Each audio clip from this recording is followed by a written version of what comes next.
Serious സബ്ജക്റ്റാണ് actually. ഇത് ചിലപ്പോൾ എനിക്ക് പൊങ്കാല കിട്ടാനുള്ള എല്ലാ ചാൻസും ഉണ്ട്, എന്നാലും ഞാനിത് പറയും. കാരണം പലരും ചോദിച്ചൊരു ചോദ്യമാണ്, നവാസ് മരണപ്പെട്ടപ്പോൾ എന്താണ് ആദരാഞ്ജലികൾ ഇടാതിരുന്നത്. അപ്പോൾ എല്ലാവരും മരിക്കുമ്പോൾ നമ്മൾ ആദരാഞ്ജലികൾ ഇടേണ്ട കാര്യമില്ല. പക്ഷേ സോഷ്യൽ മീഡിയയിൽ ആക്റ്റീവായി നിൽക്കുന്ന ഒരു വ്യക്തി സോഷ്യൽ മീഡിയയിൽ അത്രത്തോളം ഹൈലൈറ്റ് ചെയ്ത ഒരു സംഗതിയെ എന്തുകൊണ്ട് ഇഗ്നോർ ചെയ്തു എന്നുള്ളതാണ്. എനിക്ക് അദ്ദേഹത്തോട് പേഴ്സണലി ദേഷ്യമൊന്നുമില്ല, പക്ഷേ ആസ് എ പേഴ്സൺ എനിക്ക് നവാസിനെ ഇഷ്ടമല്ല.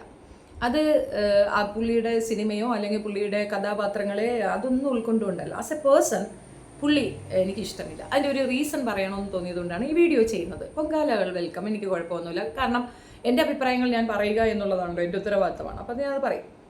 നവാസ് എന്ന് പറയുന്ന വ്യക്തി വിവാഹം കഴിക്കുന്നിടം വരെ നല്ല പെർഫോമറാണ്, സൂപ്പറാണ്. വിവാഹത്തിന് ശേഷവും അദ്ദേഹം നല്ല പെർഫോമറാണ്, സൂപ്പറാണ്. പക്ഷെ അദ്ദേഹം വിവാഹം കഴിച്ച വ്യക്തിയോ രഹനയ്ക്ക് എന്ത് സംഭവിച്ചു? പല ഇൻ്റർവ്യൂകളിൽ രഹന വ്യക്തമാക്കുന്ന ഒരു കാര്യമുണ്ട്, എനിക്ക് ഫ്രീഡം ഇല്ല. അത് പറയാതെ പറയുന്നുണ്ട്. വരികൾക്കിടയിൽ നമുക്ക് വായിക്കാൻ പറ്റും. അത് നീ എന്തിനാ ഇപ്പോൾ വരികൾക്കിടയിൽ കയറി വായിക്കുന്നതെന്ന് വെച്ചാൽ ഞാൻ വായിക്കുവേ, എനിക്കങ്ങനെയാണ്. വരികൾക്കിടയിൽ കൂടെ വായനയാണ് എൻ്റെ പരിപാടി. രഹന നേരിടുന്ന ഒരുപാട് ബുദ്ധിമുട്ടുകൾ രഹന തന്നെ പറഞ്ഞിട്ടുണ്ട്. ഒരു പെർഫോമർ എന്ന നിലയിൽ സൂപ്പർ ആക്റ്റീവായിരുന്നു ആ കുട്ടി. നല്ല രീതിയിൽ അക്സെപ്റ്റൻസ് ഉള്ളൊരു നടിയായിരുന്നു അവർ.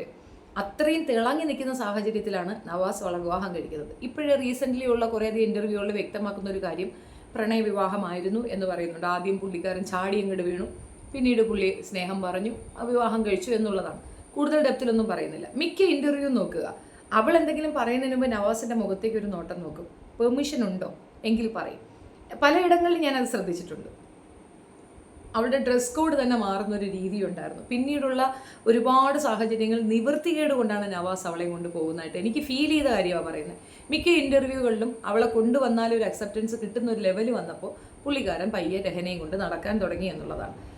മകളെ സിനിമയിൽ അഭിനയിക്കാനൊക്കെ വിട്ടിട്ടുണ്ടെന്ന് കേട്ടിട്ടുണ്ട്. പക്ഷേ ഭാര്യയ്ക്ക് വിലക്ക് ഏർപ്പെടുത്തിയിരുന്നു. മിക്കവാറും ഈ മോഡേണിസവും നവോത്ഥാനവും ഒക്കെ പറയുന്ന മിക്ക ആണുങ്ങളുടെയും ലൈഫ് ഹിസ്റ്ററി എടുത്താൽ ഭാര്യ അടുക്കള പണിയായിരിക്കും. മക്കളെയൊക്കെ വിടും, മക്കളെ പഠിപ്പിക്കും, പെൺകുട്ടികളെ പഠിപ്പിക്കും ഭയങ്കരമായിട്ട്. പക്ഷെ ഭാര്യയെ വിടത്തില്ല. അതെന്താണ് അങ്ങനെ? അപ്പോൾ എനിക്കിത് പലപ്പോഴും തോന്നിയിട്ടുണ്ട്. രഹന എന്ന് പറയുന്ന നല്ലൊരു കലാകാരിയെ വീട്ടിൽ തളച്ചിട്ട ഒരു വ്യക്തിയായിട്ടാണ് എനിക്ക് നവാസിനെ ബോധ്യപ്പെട്ടത്. എനിക്ക് മനസ്സിലായ കാര്യം.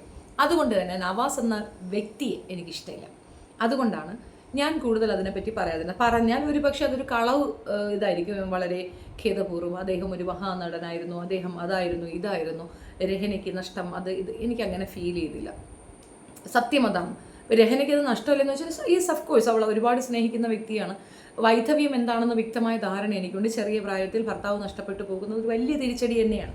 പക്ഷേ അത് ആ ഒരു ഡെപ്തിലേക്ക് ഞാൻ ഉൾക്കൊള്ളുന്നില്ല ഈ ഒരു വിഷയത്തിൽ, ഇവരുടെ കാര്യത്തിൽ. കാരണം രഹന എന്ന ഏറ്റവും നല്ലൊരു കലാകാരി ഏറ്റവും ടോപ്പിൽ നിൽക്കുന്ന സമയത്ത് വിവാഹം കഴിച്ചെടുത്തു. അവളെ വിവാഹ ജീവിതം കാണിച്ച് ഒരു കൂട്ടിനകത്ത് അടച്ചിടുകയാണ് ചെയ്തതെന്നാണ് എനിക്ക് തോന്നിയിട്ടുള്ളത്. അവരുടെ ഡ്രസ് കോഡ് തന്നെ മാറുന്നുണ്ടായിരുന്നു വിവാഹശേഷം.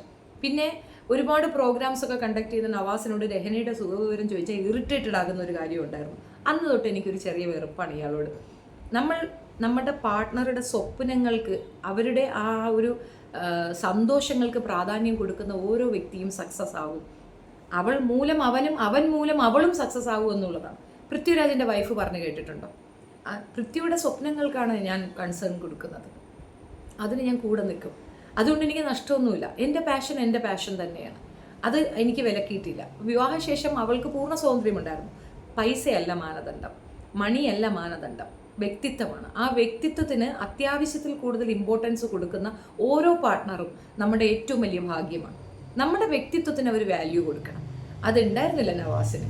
രഹന ഏറ്റവും കൂടുതൽ തളയ്ക്കപ്പെട്ട ഒരു സ്ത്രീയായിട്ടാണ് എനിക്ക് മനസ്സിലായിട്ടുള്ളത്. പഞ്ചാരക്കൂട്ടിൽ, അതായത് സ്വർണ്ണക്കൂട്ടിൽ അടയ്ക്കപ്പെട്ട ഒരു നല്ല സ്ത്രീ. അത്രയേ ഉള്ളൂ എനിക്ക് രഹനയെ പറ്റി പറയാൻ. ഇത് ഇനി അല്ല എന്ന് പറഞ്ഞുകൊണ്ട് തർക്കബുദ്ധിക്ക് വന്നാലും ഒന്നുമില്ല. നിങ്ങൾ പറയുന്നിടത്ത് ഞാൻ ഒന്നിക്കും. പക്ഷെ എൻ്റെ ഒരു അനുഭവമാണ് പറയുന്നത്.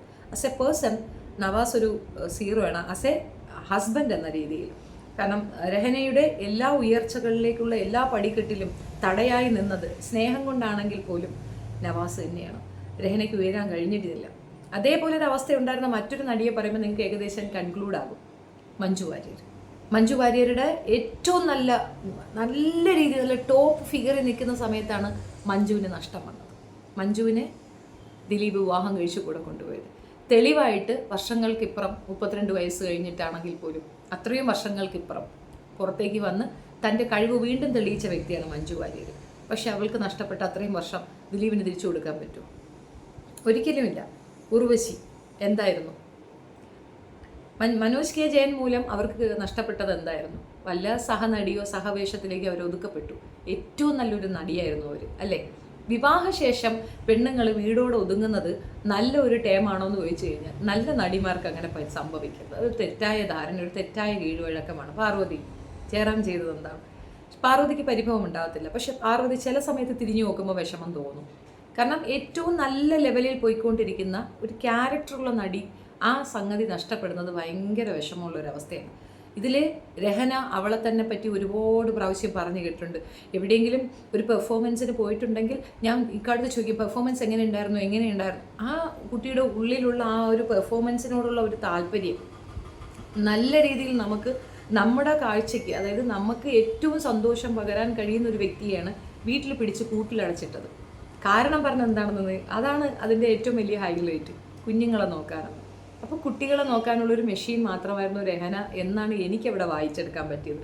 ചിലർക്കത് സ്നേഹമായിട്ട് തോന്നും, ഭർത്താവിൻ്റെ അമിത സ്നേഹം. അതെന്താ? നവാസ് കൊച്ചുങ്ങളെ നോക്കിയാൽ ഒക്കത്തില്ലേ?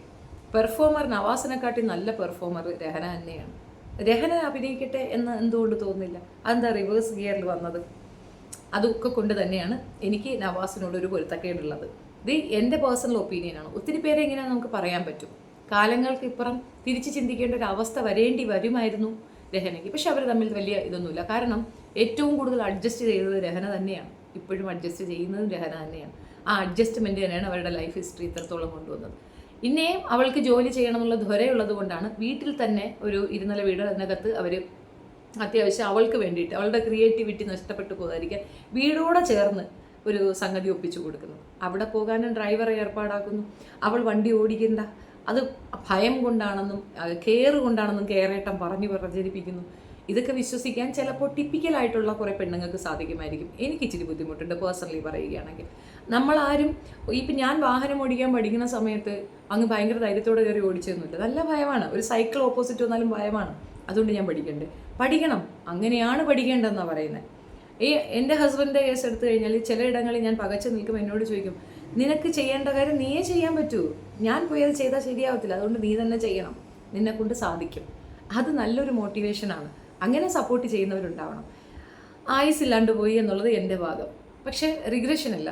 ഞാൻ എന്താണോ നിങ്ങളുടെ മുന്നിലേക്ക് വന്ന് ഇത്രയും ബോൾഡായി സംസാരിക്കുന്ന, ആക്റ്റീവായി നിൽക്കുന്ന ഒരു വ്യക്തിയെ നിങ്ങൾക്ക് കിട്ടിയിട്ടുണ്ടെങ്കിൽ അതിൻ്റെ പിന്നിൽ എൻ്റെ ഭർത്താവ് തന്നെയാണ്. നമ്മുടെ പാർട്ട്ണർക്ക് അതിനുള്ള കഴിവുണ്ടാകണം. അങ്ങനെ അല്ലാതെ ഒരാളെ പുകഴ്ത്താനും മാത്രം എൻ്റെ മനസ്സിൻ്റെ വിശാലത അത്രയും വന്നിട്ടില്ല എന്നുള്ളതാണ്. മരണം കൊണ്ട് ഒരാൾ നല്ലവനാകുന്നു എന്നുണ്ടെങ്കിൽ അതെല്ലാവർക്കും അങ്ങനെ ആകണമെന്ന് നിർബന്ധം പിടിക്കരുത്. എനിക്കങ്ങനെയല്ല. നവാസ് എന്ന വ്യക്തി മറ്റൊരു വ്യക്തിയുടെ എല്ലാ രീതിയിലുള്ള അക്സെപ്റ്റൻസും പുരോഗമനവും അയാളുടെ ജീവിതത്തിലേക്ക് ഉണ്ടാകേണ്ട എല്ലാ ഉന്നതിയെയും ബ്ലോക്ക് ചെയ്തൊരു വ്യക്തിയായിട്ടാണ് എനിക്ക് നവാസിനെ മുൻപേനെ മനസ്സിലായിട്ടുള്ളത്. രഹനയെ പോലെ അതിസുന്ദരിയായ നല്ല ടാലൻ്റുള്ള നല്ലൊരു പെർഫോമറെ വീട്ടിൽ സ്നേഹത്തിൻ്റെ പേരിൽ അടച്ചിട്ട വ്യക്തിയാണ് നവാസ് എന്നാണ് എനിക്ക് പലപ്പോഴും തോന്നിയിട്ടുള്ളത്. ഇൻ്റർവ്യൂസ് ക്രോസ് വാച്ച് ചെയ്താൽ മനസ്സിലാകും. അത് മനസ്സിലാവാത്തവർക്ക് വേണമെങ്കിൽ ഞാൻ റിപ്പീറ്റഡ് ഇൻ്റർവ്യൂ വേണമെങ്കിൽ കൊണ്ടുവന്ന് വെച്ച് കാണിച്ചു തരാം എന്നുള്ളതാണ്. മരണപ്പെട്ടു പോയ ഒരാളെ പറ്റി ഇങ്ങനെയൊക്കെ പറയാൻ പാടുള്ളൂ എന്ന് ചോദിച്ചു കഴിഞ്ഞാൽ അങ്ങനെയൊന്നുമില്ല. ഒരാൾ മരിക്കുമ്പോഴാണല്ലോ അയാളെ പറ്റിയുള്ള ഡിസ്കഷനൊക്കെ വരുന്നത്. ഇതിനു മുമ്പ് കുറേയധികം കാര്യങ്ങൾ പുള്ളിക്കാരൻ പറഞ്ഞതായിട്ടൊക്കെ ഇങ്ങനെ പറയുന്നുണ്ടായിരുന്നു. ഇങ്ങനെ ഒരു വിഷയമുണ്ട്, പിന്നെ ഞാൻ മരിച്ചതിന് ശേഷം അല്ലെങ്കിൽ നമ്മൾ നാളെ മരിക്കുമുണ്ടാവും. ഇതിപ്പോൾ എല്ലാവർക്കും തോന്നുന്നൊരു കാര്യമല്ലേ, പുതിയ കാര്യമൊന്നും അല്ലല്ലോ. പറഞ്ഞ കുറേ അധികം കാര്യങ്ങളൊക്കെ ഹൈലൈറ്റ് ചെയ്തിട്ട് പുള്ളി ഇങ്ങനെ ആയി എന്നൊക്കെ പറയുന്നതിനോടൊന്നും എനിക്ക് യോജിപ്പില്ല. ചെറിയ പ്രായത്തിൽ മരണം വന്നത് മോശപ്പെട്ടൊരു കാര്യം തന്നെയാണ്. അത് ഹാർട്ട് അറ്റാക്കാണ്. ഹെൽത്ത് കോൺഷ്യസ് അല്ലാത്ത മനുഷ്യർക്കൊക്കെ അങ്ങനെ സംഭവിക്കാൻ ചാൻസ് ഉണ്ട്. എനിക്ക് സംഭവിക്കാം, അതൊന്നും തർക്കമൊന്നുമില്ല. പക്ഷേ ഇതായിരുന്നു ഒരു യാഥാർത്ഥ്യം എന്നുള്ളത് കൊണ്ട് തന്നെ ആ ഒരു വിഷയം കൂടുതൽ ഹൈലൈറ്റ് ചെയ്ത് പറയാൻ എനിക്ക് തോന്നിയില്ല. അതൊരു തീവ്ര പ്രണയമാണോ എന്ന് ചോദിച്ചാൽ അതൊരു ഓൺ സൈഡഡ് ആയിരുന്നു എന്നാണ് എനിക്ക് പലപ്പോഴും ഫീൽ ചെയ്തത്. ഒരു വ്യക്തിയെ തൻ്റെ പ്രണയത്തിൻ്റെ മുന്നിൽ അവളുടെ മൊത്ത രൂപവും മാറ്റി അവളെ എല്ലാത്തിൽ നിന്നും തന്നിലേക്ക് മാത്രമാക്കി അടക്കി വെക്കുന്നത് അതൊരു ഭയങ്കര പ്രണയമൊന്നുമല്ല. അതിന് പ്രണയമെന്നല്ല പറയുക, അതിന് അടിമത്തം എന്നാ പറയുക. ആ അടിമത്തം ബോധ്യപ്പെടാത്ത പെണ്ണുങ്ങൾ അതങ്ങനെ ഉണ്ടാവും. പല പെണ്ണുങ്ങളും നമുക്കിടയിലുള്ള ഒരുപാട് പെൺകുട്ടികൾ അങ്ങനെയാണ്. ഭയങ്കര പ്രണയമാണെന്നാണ്. അത് പ്രണയമല്ല, അതൊരു അടിമത്തമാണ്. അത് മനസ്സിലാക്കണം. എവരിവൺ അയാൾക്ക് എത്ര സ്വാതന്ത്ര്യം അയാൾ ആഗ്രഹിക്കുന്നുണ്ടോ, അയാൾക്ക് പെർഫോം ചെയ്യാനുള്ള അയാളുടെ ത്വര, അയാൾക്ക് ഉപജീവനത്തിനേക്കാൾ ഉപരി ഒരു ആക്സെപ്റ്റൻസ്, സന്തോഷം കൊടുക്കുന്നുണ്ടെങ്കിൽ അത് ചെയ്യാൻ അയാൾ അനുവദിക്കണം. അത് അനുവദിക്കില്ല എന്ന് അവൾ പറഞ്ഞാലോ, എനിക്ക് നിങ്ങൾ മറ്റുള്ളവരുടെ മുമ്പിൽ അഭിനയിക്കുന്ന ഇഷ്ടമില്ല എന്ന് രഹന പറഞ്ഞാൽ നവാസ് അത് കേൾക്കുമോ? നവാസിന് വേറെ ജോലി ചെയ്യാമല്ലോ, ചെയ്തില്ലല്ലോ. എന്തുകൊണ്ട് രഹന അവയോളോട് അത് പറഞ്ഞില്ല? മകളെപ്പോലും ആ ഫീൽഡിലേക്ക് കൊണ്ടുവന്നു, പക്ഷെ ഭാര്യയ്ക്ക് അതിന് അനുമതിയില്ലായിരുന്നു. ഇനിയിപ്പോൾ രഹന ഇറങ്ങിയാൽ നല്ലത്, നമുക്ക് കാണാം, അത്രയേ ഉള്ളൂ. നമ്മൾ വിലക്കുകൾ ഒക്കെ ആസ്വദിക്കുന്ന ഒരു പരുവമുണ്ട്. ചെറിയ പ്രായത്തിൽ നമ്മൾ വിവാഹം കഴിപ്പിച്ച് കൊടുക്കുമ്പോൾ ജോലി ഉണ്ടെങ്കിൽ ജോലി ഉപേക്ഷിക്കാൻ ഭർത്താവ് പറയും. ഒരിക്കലും അത് അംഗീകരിച്ചു കൊടുക്കരുത്, എന്തിൻ്റെ പേരിലായാലും അത് അംഗീകരിച്ചു കൊടുക്കുക. നമുക്ക് കുഞ്ഞിനൊപ്പം നിൽക്കണം, ശരിയാണ്. 2 വർഷമേ നമുക്ക് നമ്മുടെ കുഞ്ഞിൻ്റെ ഒപ്പം നിൽക്കേണ്ട ആവശ്യമുള്ളൂ. 2 വയസ്സ് കഴിഞ്ഞാൽ കുഞ്ഞുങ്ങൾക്ക് വേണ്ടി ഇവിടെ അത്യാവശ്യം കെയർ ഹോംസ് ഉണ്ട്, കെയർ ടേക്കേഴ്സ് ഉണ്ട്, അവിടെ കൊണ്ടാക്കുക, നഴ്സറിയിലാക്കുക, സ്കൂളിലാക്കുക. പിന്നെ വേണ്ട പരിമിതമായ മണിക്കൂറാണ്, ആ മണിക്കൂർ നമ്മളവിടെ അവൈലബിൾ ആകും. അതിന് വേണ്ടിയിട്ട് നമ്മളുടെ കരിയറിനെ സാക്രിഫൈസ് ചെയ്യാൻ ഒരു പെണ്ണും തയ്യാറാകാതിരിക്കുക. ഈ സമത്വം എന്നൊക്കെ പറയുന്നത് നമ്മൾ പറഞ്ഞാൽ മാത്രം പോരാ, പ്രവൃത്തിയിൽ കൊണ്ടുവരാൻ ശ്രമിക്കണം. നമ്മളും കൂടെ ശ്രമിക്കണം.